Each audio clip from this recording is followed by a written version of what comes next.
Hey everybody, welcome to day 3 of the Kitchen Witch Challenge. Today I'm going to be talking about sacred space and specifically making your kitchen a sacred space. If you've missed days 1 and 2, that is a-okay. You can always catch those videos later. And if you haven't signed up for the Kitchen Witch emails, it's also not too late. You can always catch up with those too. Sign up on my website, kirstenweiss.com. Just go to the menu, click more, and you'll see a drop-down box with the Kitchen Witch Challenge, and you can sign up for the emails there. The emails are not exactly the same as these videos. These videos are a supplement, so I hope you will enjoy them all. So before I get into making the kitchen a sacred space, I want to talk about something funny that happened yesterday. So if you were here yesterday, you may have noticed that as I was demonstrating making some elderberry syrup, I splashed some out of the bowl. What you probably didn't see was the colossal mess that it made. Even though it was probably only about maybe a quarter cup or less of syrup, it covered a third of my kitchen floor and it splashed up my white cabinets. And I realized I had to clean it up or I would be walking in it and probably falling in it.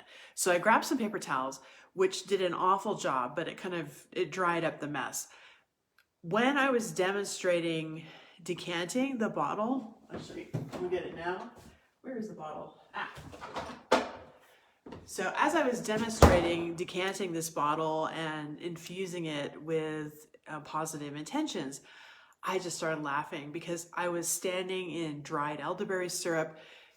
The cabinets were purple. I mean, it was insane and I couldn't stop laughing.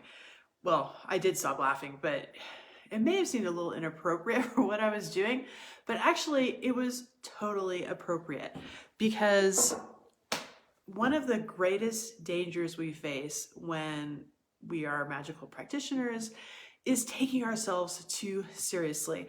That's when the problems start. And you've probably met egomaniacs who take themselves too seriously and everybody kind of laughs at them behind their back.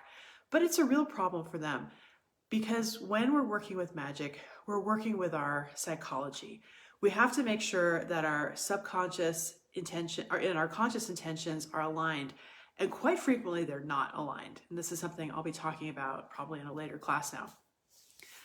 But there's a lot of psychological work. Like we talked about earlier, figuring out our intentions, being focused, having positive vibrations, and having our emotions up. And somebody told me the other day, I'm going to screw up this saying, when you dig up the bones, there are consequences. When you start digging into your subconscious, all sorts of stuff bubbles up, which you may not like looking at, and it can cause problems. And where that tends to come out is when your ego gets involved. So this is why I created for my mystery school mystery series, the Lighten Up card for their Tarot deck, because we all just need to lighten up, especially when we're doing stuff like this. So that's a long way of leading into or kind of talking around making ourselves a sacred space. Before we make our kitchens a sacred space, we have to be in alignment. We have to treat ourselves well. We have to know what our true intentions are, and we just need to lighten up when we're doing this stuff. Okay. So speaking about lightening up, let's start with a really quick meditation by doing some heart breathing. So put your hands over your heart. Breathe in and out. And as you're breathing in, visualize the air going into your heart. Now, of course, your air or oxygen is going into your lungs, not your heart. But visualize it going into your heart anyways. And visualize your heart surrounded by a glowing pink and green mandala of loving energy that's spinning in a clockwise direction. And just keep breathing in and out of your heart, imagining that mandala getting brighter and brighter and bigger and spinning faster and faster as you breathe.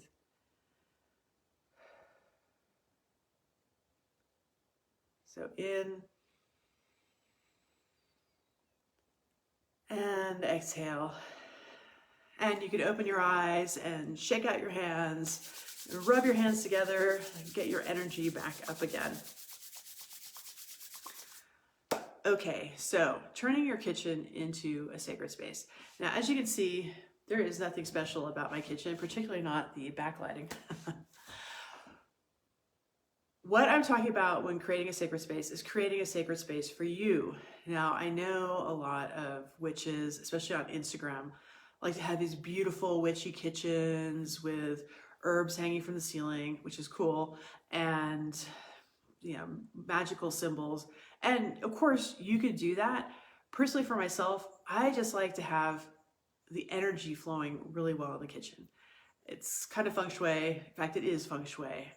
Yes, thank you, Kirsten. Thank you, my fellow Kirsten. Lighten up. But it's about having good feng shui in the kitchen. And I don't have time to teach a full feng shui class. Feng shui is fascinating and I really believe in it. But what I have taken away from it is just energy flow. So what is energy flow? Well, energy flow is the opposite of stagnant energy. A messy environment, a dirty environment will create stagnant energy. Cluttered countertops create stagnant energy. The energy can't flow through it. So yeah, sorry everybody. A kitchen witch really needs a clean kitchen, because when you're doing witchcraft, you want to work with the existing energies around you. This is why a lot of witches, like most witches, will work with lunar energy. So for example, when they want to cast a spell to get rid of things, to reduce things in their life, to cut ties, they'll work that spell during the waning moon, when the moon appears to be shrinking and getting smaller. And when they want to cast spells for expansion, for example, abundance spells, they might work with a waxing moon where the moon appears to be getting larger. Similarly, you can work with the solar energies. Big spells for balance on the equinox when the night and day are the same, that sort of thing. Solstices are big energy days, again, for expansion and contraction, depending on what you're trying to do. Even time of day. Casting a spell during the daytime when things are bright versus nighttime. I'm not going to get really into it, but it's a thing, trust me. The point is, you want to work with the energies, and you've got energies in your kitchen too, so you want to be working with them instead of fighting against them. So what things can you do to bring better energy flow into your kitchen? Well, I've already mentioned keeping things clean, keeping the counters decluttered. I like to have some plants in my kitchen because plants produce oxygen, and so that's creating positive energy. I wish I could grow herbs on my windowsill, but I am a failure as a kitchen witch in that regard. It's just not working. But I do grow plants. I have a little crystal hanging in my window, so when the light hits it, it kind of shoots colored beams around the kitchen to get the energy up. And these are things that are also out of the way. For me personally, having a lot of decoration just means things I have to dust around, and it means more clutter. So I'm not a fan of it, but that's just me personally. If you've got things that symbolize positive energy, positive intentions, and then bring your energy up that you can have in the kitchen without feeling like it's cluttered, then go for it. Open windows when you can to get airflow. It's about to turn really cold in Colorado, so my windows will be closed for a good long time. But if you could open your windows, then that is fantastic. I like to use cleaning products that have essential oils in them, such as lavender and lemon. Again, I don't like the chemicals, but sometimes I do clean with bleach. Sometimes you just got to do it. I think. I have witchy friends who would disagree with that. So what else? Oh, clean windows so you can get lots of light through them. You get the picture. So today is going to be kind of a short lesson. Let's see what I missed. Oh, that's it. So today's a short lesson. Tomorrow we're going to be talking about consecrating your kitchen tools, and there will be a meditation for that, which I'm going to put on YouTube because again I want to have music with it. So tomorrow's will be a bit longer when you build those both in. But I guess, oh, this is what I forgot to say.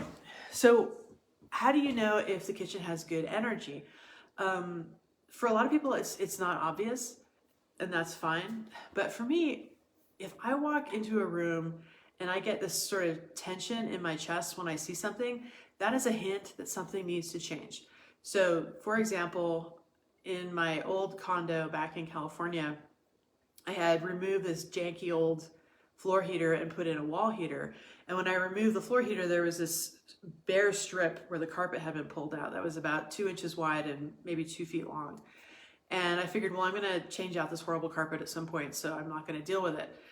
Well, I didn't deal with it for, I think, about 2 years. And when I finally did pull the carpet out and replace it with new flooring, I realized how much more relaxed I was every time I walked past the spot. I didn't even know I was getting tense when I walked past that empty strip that was showing me bare floor, but it was really bugging me. So that taught me that when I see something that causes me to tense up a little bit or bugging me, don't ignore it. So when you walk into your kitchen, look around the counters and really feel in your body, where are you feeling tension, or are you feeling tension? If you look at something and your gut clenches or your chest clenches or another part of your body, or you just realize this is really ticking me off, that is something to change out of your kitchen. So, look for clutter, look for dirty windows, look for, we all have it, that dirty spot behind the bowl that you've never cleaned behind. Go get that because subconsciously it probably is driving you nuts and you don't even know it. Let's see. What have I missed? Okay, does anything get in your way when you're moving around the kitchen? Are there dead plants in the window? And is there anything that you should fix but you've been avoiding in your kitchen? Take care of all of that. Oh God, huge thing I almost forgot. This is big, big, big. All right. So yesterday we talked about protection visualization for yourself. And I do like to do that every day. But you can also expand that to the room you're in. For example, your kitchen, and clean out the room. So here, let's just do it. I'm standing in my kitchen. I don't know where you are. If you're driving, obviously don't close your eyes. But if you're in a room, just sit down, relax, and put your hands over your heart again. Close your eyes and breathe in. And again, visualize your heart and a white light expanding in your heart whenever you breathe in, and then pushing out beyond you into your aura. And as it pushes out with your exhale, you're pushing out any negativity. So breathe in, the white light expands. Breathe out, it pulses outward, pushing out any negative influences, any attachments. And keep doing that. So it goes out, and as it hits your aura, any negativity, any negative attachments, hits a violet flame, and the violet flame takes it wherever it needs to go. And once you have that and you feel like your aura is really strong and you've pushed everything out of your aura, keep going and push it out to the boundaries of the room you're in. So visualize that white light, a white ball of protective energy going out even farther. There's a big white globe of light pushing any negativity out into the violet flame at its edges, and cleaning any negativity out of your kitchen or whatever room you happen to be in right now.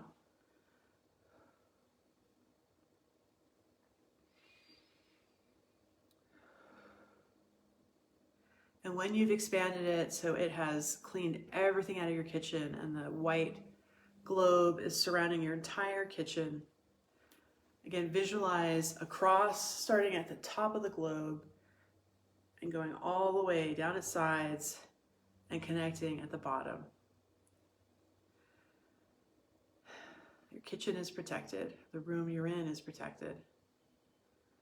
Visualize a white light coming down from the heavens through that globe, through the top of your head and into your heart, and you are connected to spirit.